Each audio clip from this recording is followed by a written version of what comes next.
Welcome ladies and gentlemen to a new video of silver.international. And today we're having a look at a silver coin that you won't see often on the internet.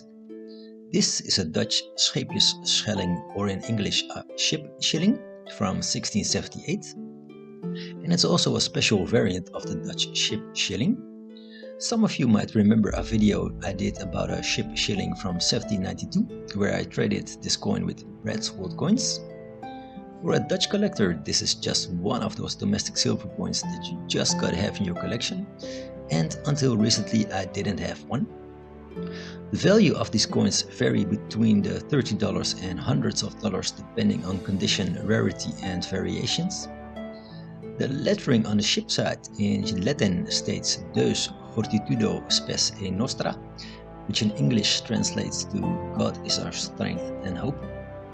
NO ORDIN WEST FRISIA is the lettering on the other side in Latin abbreviation. NO ORDIN is the standard text in Latin, which means new money issued by, and then followed by the name of the province where it was minted.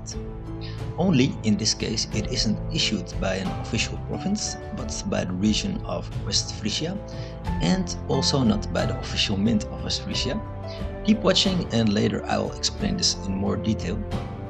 The ship shilling is based on the medieval shilling coins that have an extensive history and reputation in a lot of countries, and is still used in a shilling form, for example in Africa. I'm not going to delve deep into the history of the shilling itself, but I'm going to pick it up when the shillings are first issued in the Republic of the Seven United Netherlands. Shillings were first minted in the Dutch Republic since 1581 and had a value of 6 stuivers.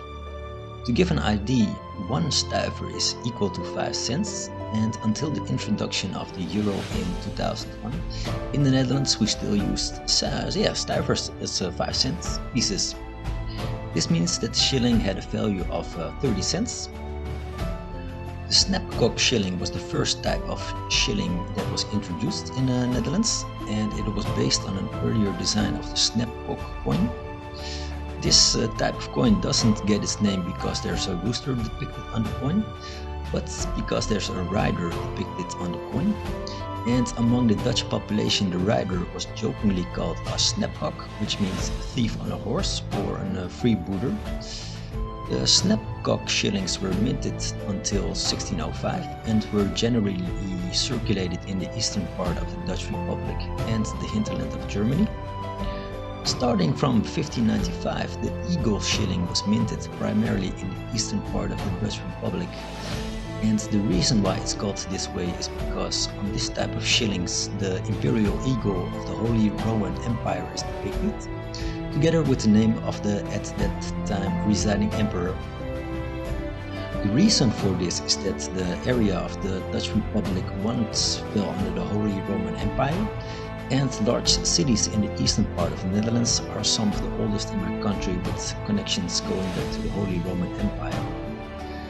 Just like with the snapcock shilling, the eagle shilling was mainly used in the eastern part of the Netherlands and Germany. The rose shilling was the successor of the eagle shilling and was introduced in 1601 by the province of Holland, which is in the west of the Netherlands. The shilling gets its name from the rose that's depicted in the middle of a flowered cross on the reverse of the coin. This type of shilling was minted until 1683, when other variants of shillings would take over the currency scene. So after the rose shilling came the head shilling in the 17th century, which was minted in the province of Zeeland. The head shilling owes its name by the depiction of a lion holding a spear with a freedom hat on it. This type of shilling was almost exclusively minted for the Dutch East India Company and primarily used for trading in the Orient. And that's also the reason why the rose shilling was mainly minted in the province of Zeeland, because the province is being near to the sea, inland rivers, and it's a main base for the arrival and departure of fleets going to the Orient for trading. In the year of our Lord 1670, the province of Holland and West Frisia decided to reorganize the shilling system because there were too many inferior shillings in circulation. was time for a new domestic regulated shilling which would be flanked on one side with the coat of arms of the respective province in which the shilling was minted. On the other side, a Dutch warship would be depicted to emphasize the importance of the Dutch Republic as a seafaring world power. The weight of the coin was set at 4.95 grams and the composition is 0.583 fine silver. During the course of my story so far, it's noticeable how the importance and the power balance shifted from the eastern part of the Netherlands to the western part of the Netherlands, where all the major cities were situated with access to the sea and thus the global trade, making them rich and shifting the power balance. The ship shilling would be produced by the province of Holland and West Frisia until 1778 and would be minted in West Frisia from 1671 until 1771. Now I can hear you thinking, wait, what do you mean with that last part? Let me explain that for you and why it makes this certain type of ship shilling even more special than a usual ship shilling. The province of Holland was one of the largest and most powerful provinces in the Dutch Republic and is now broken up in a southern and North Holland province. But the historic province of Holland, or what is now North Holland, consists of another important area, which is West Frisia. This area was conquered by the Counts of Holland in the 13th century and regained some freedom again when it was separated from the rest of the Dutch Republic in the 80-year war against the Spanish Empire. This is still visible in the coat of arms of today's North Holland province, where the red lion on a gold field stands for the Counts of Holland, and the golden lions on an azure, which stands for blue field, stands for the conquered and incorporated region of West Frisia.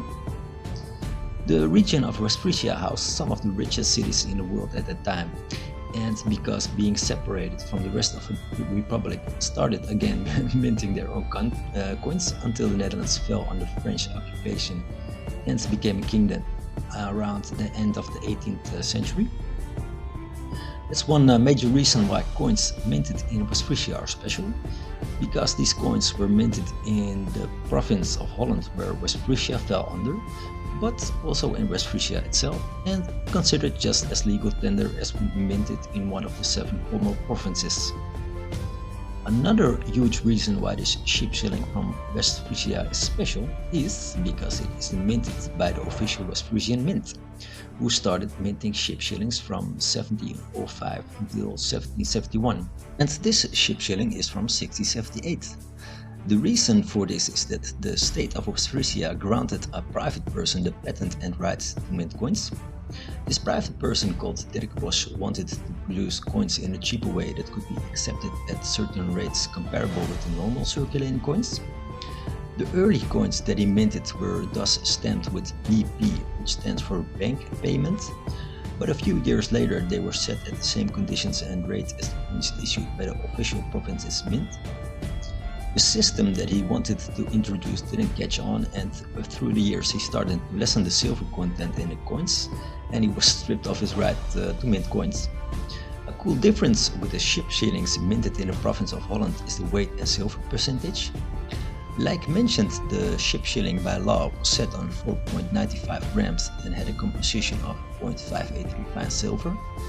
This means that the actual silver content in the coin would be 2.89 grams. And this ship shilling had a starting weight of 3.3 gram, of which now 3.0 gram is left because of wear and tear. But the silver percentage was a lot higher, namely 0.875% fine silver.